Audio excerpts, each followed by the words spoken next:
so I spoke about it on Market Mondays, and I don't know if everybody had the opportunity to see Oprah Winfrey's not documentary, but she had a special on artificial intelligence, and the fact that they had Oprah do it spoke to me um, for a couple of reasons. Number one, you have the greatest interviewer and TV personality, in my opinion, in history, talking about a topic that is probably the most important topic for the next 5 years.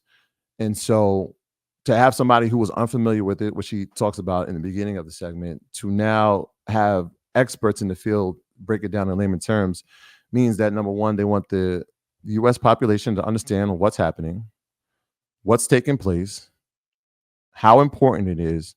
But what they left out of the segment is how we get involved, right? There's a piece, and if you've seen the piece where she's talking about race with Sam Altman and how we can have more people that look like African American and Latinx people in this space, and he's talking about they're making waves, but they never talked about investing, and that's important, and that's what we do. So I'm going to show a clip really quick, so you can hopefully you hear what I hear when Sam Altman speaks to Oprah. Who do you speak with in the federal government? We speak with a lot of people in the executive branch, and then dozens of people fairly regularly in Congress. There's a new AI Safety Institute in the US that we work with. I personally probably have some conversation with someone in the government every few days. Every few days? Yeah. And what are y'all talking about?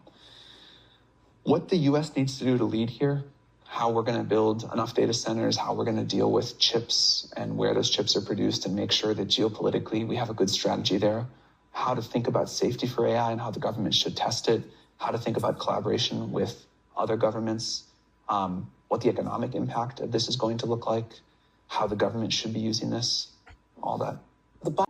All right. Okay. Now, I'm watching this in real time. When I'm watching this in real time and I hear him speak, I say, oh my gosh, Magda, make sure we have this date. Here's why. There's a couple things he said, and hopefully you wrote them down in your notes, but if you didn't, this is what I heard.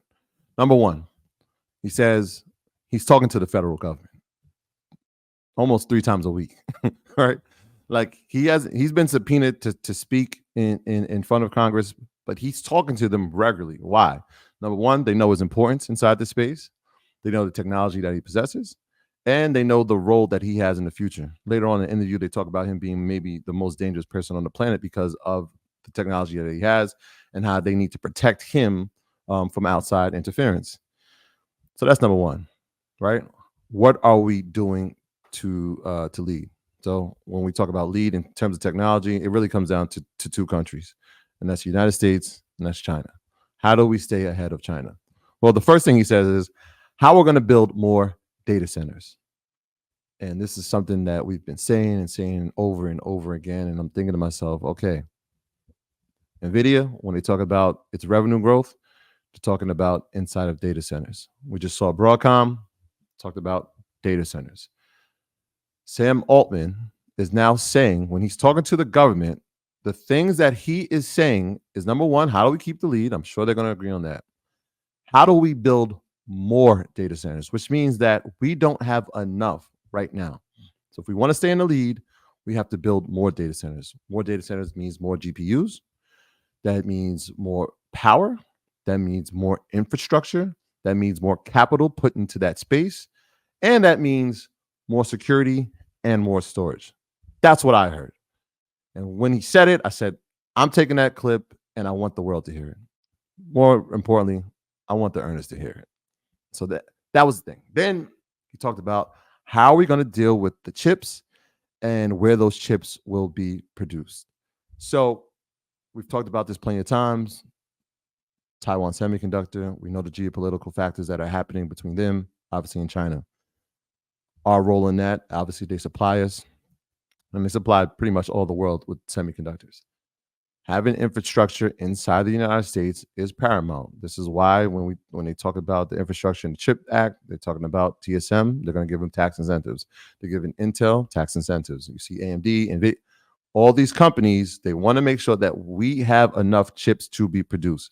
So when people tell you that this is an AI bubble and that this is not sustainable over time. Well, the guy who is leading OpenAI and probably has one of the most important companies in the world, well, he's talking to the government, and these are the things that he's talking about. Ding, ding, ding, ding, ding. There is a data center revolution taking place. So in order for us to know the revolution that's taking place, we need to know the players that are inside this revolution. And yes, we know the names. We know some of the names already. Nvidia, we know. Check. We're invested. AMD, we know. Top 2 players, we know, right? Broadcom, if we didn't know, we do know, right? Microsoft, obviously, with its relationship with OpenAI, this is important, right? Because they own 49% of OpenAI. They also lead inside of cloud storage. Obviously, it's Amazon, it's Google, it's Microsoft, all in cloud.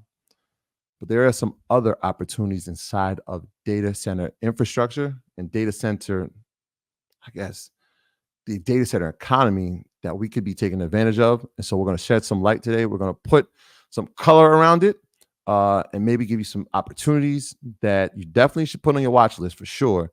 And I would definitely keep an eye on over the next 6 to 12 months, if not longer, right? These might be some long-term plays because they're seeing growth already. And hopefully we're going to shed some light in just a little bit.